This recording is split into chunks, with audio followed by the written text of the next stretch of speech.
Vamos a hacer una llamada telefónica. Hacemos contacto hoy con César Gutiérrez Priego, él es abogado especialista en Derecho Penal, Militar y Seguridad Nacional, para que nos ayude a tratar, acá en Sonora, a tratar de comprender quién es el Nini y qué representa para México, para Estados Unidos, su detención. Muy buenos días, César, ¿cómo estás? Oye, César, a ver, además de sorprendernos con las imágenes de los operativos y las noticias y los boletines de prensa de la milicia, ¿Qué podemos entender los mexicanos de esta detención? No habíamos visto, o no recuerdo de haber visto una detención similar, además de la del hijo de Joaquín Guzmán en México. ¿Qué significa la detención del Nini? Mira, en primer lugar creo que tenemos que reconocer que fue un operativo limpio. Sí, totalmente. No hubo una sola persona fallecida. Esto yo les decía que esto es realmente la culminación de lo que siempre se buscó al decir abrazos, no balazos, ¿no? Okay. No la forma en cómo lo tergiversaron. Es con trabajo de inteligencia, coordinación de las diferentes instituciones policíacas, puedes tener excelentes resultados. Claro. Pero ¿qué tan trascendente será la detención de este personaje? El mismo presidente de los Estados Unidos, Joe Biden, felicitó públicamente al gobierno mexicano y al presidente Andrés Manuel López Obrador con la detención de este personaje. Este personaje, para las personas que les gustan los corridos tumbados, tiene incluso muchos corridos que lo mencionan a él, que hablan de él directamente, y que hay artistas como Peso Pluma, Fuerza Régida, J.R. Torres, que lo mencionan directamente en estos corridos. Okay. En México, para que entendamos la capacidad que tenía esta persona, él era el jefe de seguridad de esta facción de los Chapitos, ¿no?, que se encuentra dentro del mismo cártel del Pacífico, cártel de Sinaloa, y se le consideraba como si fuera uno más de los hijos de Joaquín Guzmán, ¿no?, como el cuarto Chapito, por así decirlo, por las capacidades de interacción que él debería de tener y por la relación que tenía incluso no solo con otros socios en cuanto a la venta de estupefacientes, sino también con las autoridades. Entonces, parecería al verlo, ¿no?, que es una persona muy joven, pero la capacidad que él tuvo es para que podamos recordar en aquel lejano 2019, en octubre, cuando se dio el Culiacanazo.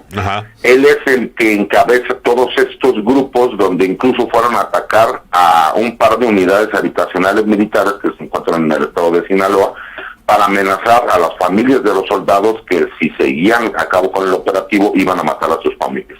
Entonces creo que la trascendencia que tiene el personaje no solo es muy importante. También recordemos que este año, cuando se detiene Ovidio Guzmán, en el operativo fallecen 10 militares en ese operativo, y quien se encargó de los trabajos de defensa, por así mencionarlo, en la detención de Ovidio Guzmán, es este mismo personaje.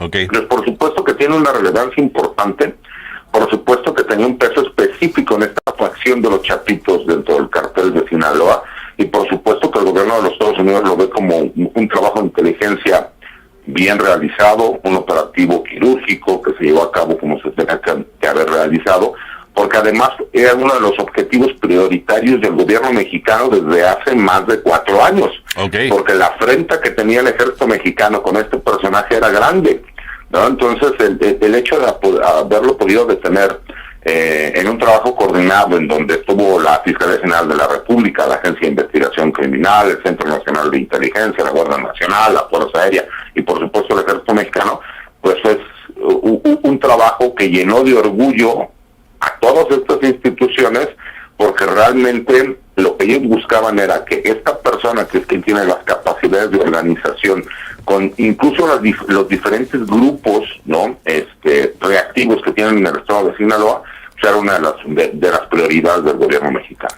Esta persona, según el resumen que hacen los colegas del debate, es una persona que, además de que estuvo preparada en Estados Unidos, si no me falla la memoria, y además de que participó, como bien lo mencionas, en la reacción fuerte que tuvieron cuando intentaron detener por primera vez a Ovidio, esta persona además participó en una serie de sucesos de extrema violencia en esta zona de México, allí en Culiacán, en Sinaloa. Ahora, ¿qué podemos entender del procedimiento o de la decisión de la jueza de decir, espérame tantito con la extradición? ¿Eso es normal? ¿Eso es parte del análisis que hacen los jueces de una solicitud de extradición ante la detención de una persona de este tipo? Sí, por supuesto, porque recordemos que lo mismo sucedió con Ovidio Guzmán. Okay. Recordemos que lo primero que hacen, acuérdate que los grupos criminales, la estructura no solamente se va a la parte del negocio, a la parte de la violencia, no, ellos desde el momento en que llega a haber una situación de ese estilo, ellos ya tienen grupos de abogados preparados para presentar de forma inmediata una suspensión provisional, que es un amparo. Okay. Recordemos que en el caso de Ovidio, a él la orden de captura venía desde el año 2019. Para cuando en enero de este año, de 2023, se realiza la detención, obviamente pues el gobierno mexicano incluso terminó chicaneando a los abogados de Ovidio porque ya había sido ratificada esa orden de extradición.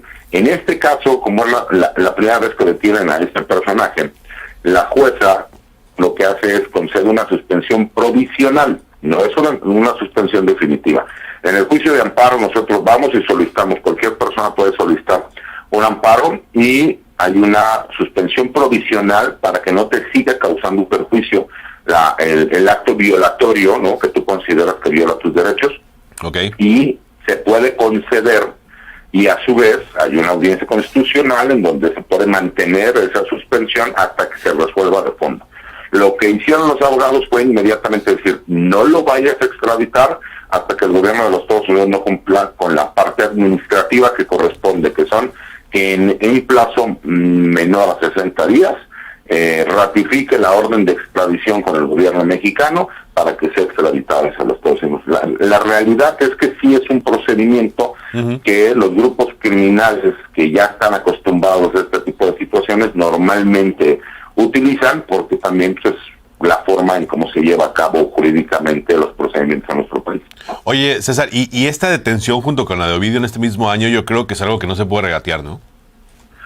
Mira, es lo que yo les decía, tú puedes estar de acuerdo o no puedes estar de acuerdo con este gobierno. Claro. Pero lo que no se puede negar es que este operativo como tal fue un operativo que se realizó de forma correcta, que realmente fue un operativo coordinado, que quien realiza la operación es la Guardia Nacional, con apoyo del Ejército Mexicano, con elementos de la Fiscalía General de la República. O sea, cuidaron hasta la situación de que legalmente no pudiesen por ahí decir que pudo haber una detención ilegal. Inmediatamente lo pusieron a disposición para que no hubiera una retención ilegal, ¿no? Porque la gente debe entender, una cosa es cuando lo detienes, pero tienes que ponerlo a disposición lo más rápido posible ante una autoridad judicial. Claro. Porque si no, se considera una retención ilegal.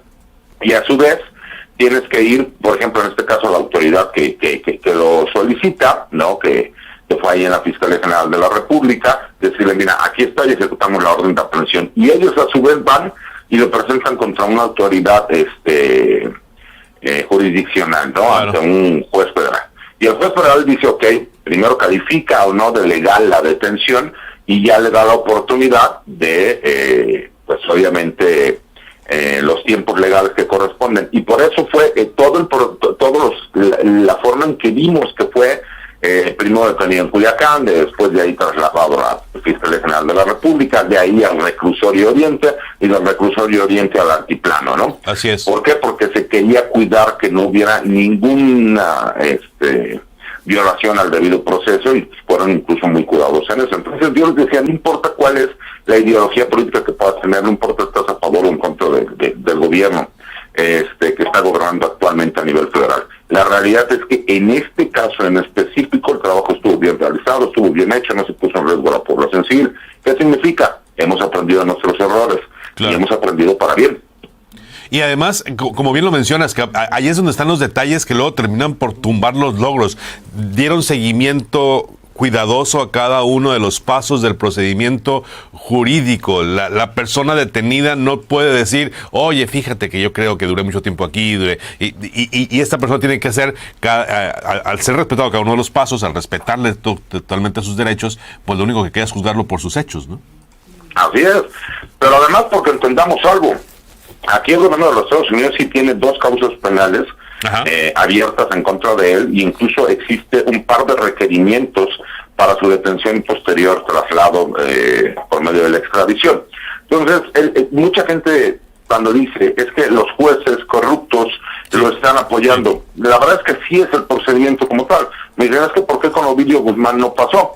Porque recordemos que el amparo puede ser promovido no necesariamente por la persona que lo va a solicitar, sino que la misma ley de amparo te autoriza que sea por medio de un tercero. Ajá. Entonces, por eso es lo que yo te decía, la delincuencia organizada realmente está organizada, ¿no? Claro. Hay diferentes áreas, y hay un área jurídica que en cuanto sucede un hecho de este estilo, inmediatamente están solicitando. No puede ser posible que él lo acababan de detener y ya se había promovido un amparo y al día siguiente ya existía una suspensión. Claro. ¿Por qué? Porque ellos están acostumbrados y saben cuáles son los procedimientos que tienen que llevar de emergencia jurídicamente. Entonces, para evitar lo que pasó con Ovidio Guzmán, por eso lo hicieron de esta forma.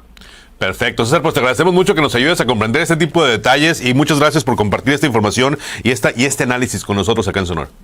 Al contrario, Conrado, un placer. Muchas gracias, que tengas buen día. un excelente fin de semana. Gracias, César Gutiérrez. La verdad es que vale la pena ponerle atención a este tipo de temas, es para no dejarnos llevar con los dichos, sino poder tener un poco más de profundidad en cómo suceden las cosas y poder nosotros generar nuestro propio punto de vista.